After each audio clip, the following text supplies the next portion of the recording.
This is JC Setting the Record Straight podcast. I'm your host, JC.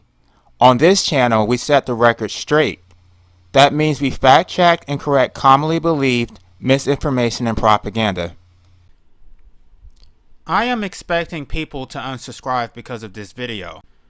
Don't hate the messenger, hate the message. All I'm about to do is read verses directly from the Bible. There is no spin, there is no propaganda. It is what it is. If you don't like what I'm saying, you can just take it up with your pastor.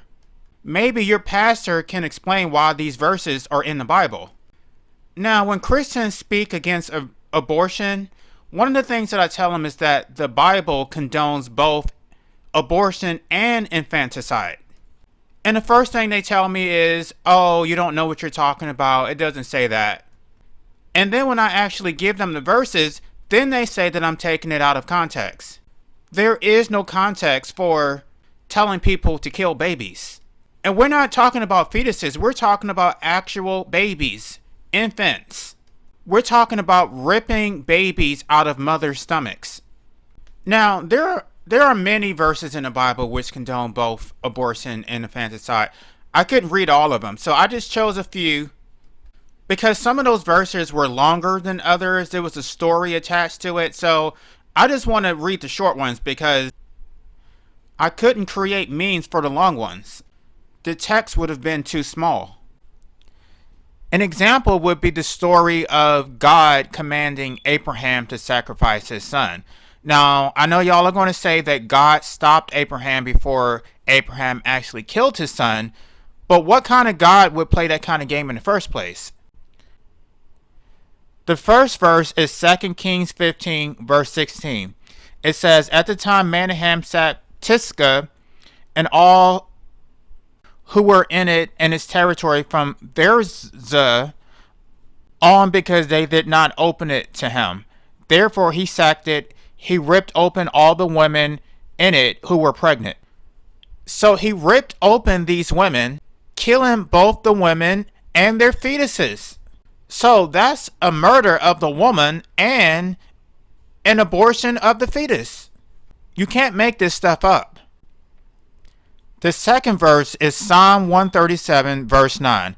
It says, Blessed shall he be who takes your little ones and dashes them against the rock. So it's saying that if you take infants and bash them against the rock and kill them, you're going to be blessed.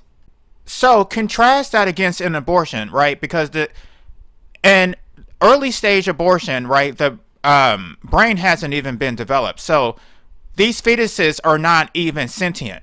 They can't feel any pain. They have no awareness of what's going on. But the Bible is telling you to kill infants who are sentient and can feel pain. What is so moral about bashing infants against rocks? The next verse is Hosea 13, verse 16.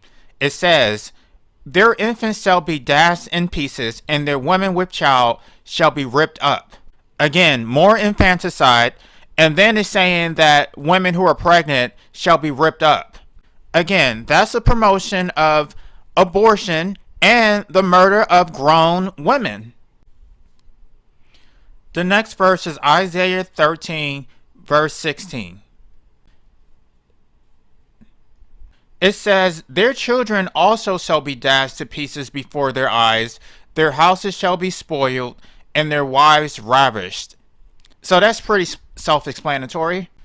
The Bible is telling people to kill children, to rape women, and then kill the women also. 2 Kings 8, verse 12 says, Dash their children and rip up their women with child. Again, it's telling people to kill children, to rip up pregnant women. Now, there was more to it, but basically it was telling people to kill women and children because the fathers disobeyed God. So innocent women and children are to be put to slaughter because of the actions of men. What kind of God is this? Next, we have Numbers 31, verse 17. It says, Now, therefore, kill every male among the little ones. So the Bible is very specific. it says to only kill the male children. Now, this is a theme throughout the Bible. It talks about killing the firstborn male. Exodus 1 verse 16 says, "When you serve as a midwife to the Hebrew women and see them on a birth stool, if it is a son, you shall kill him, but if it is a daughter, she shall live." Again, it's telling people to only kill the males and not the females. Now, I am aware of the fact that the text is really small, but you can look it up if you don't think that I got it right. That's exactly what it says, Exodus 1 verse 16. So the last one is going to be 1 Samuel 15 verse 3. It says, "Slay both man and woman, infant and suckling." There are many other verses which promote killing infants and ripping babies out of women's stomachs. So I really don't understand why Christians have such a problem with abortion when what your Bible promotes is far worse. The problem is that Christians don't even read their own damn Bible. What they do is sit back and listen to their pastor. They're inculcated with all kind of lies and propaganda.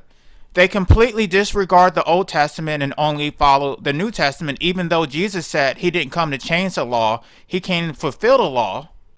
So the Old Testament is the law, and then the New Testament is salvation from the law, but that doesn't mean that the Old Testament no longer applies. I'm so tired of Christians cherry picking. They want to pick and choose which parts of the Bible are applicable to their arbitrary standards of morality, and then they want to impose those arbitrary standards onto the rest of civilization. Meanwhile, they're condemning Muslims and other religious faiths and talking about how backwards they are when they don't even know what's in their own damn Bible.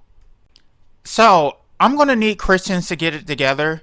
The Bible does not speak against abortion, nor does it even speak against infanticide. In fact, it promotes both. So just because you have a personal belief that abortion is wrong, even though it's not biblical, that does not give you the right to disenfranchise other Americans. Sit your Bible thumping ass down somewhere and learn your own damn religion. Thanks for your support. Be sure to like, comment, and subscribe. Also, don't forget to hit the notification bell so that you will know when I upload new content.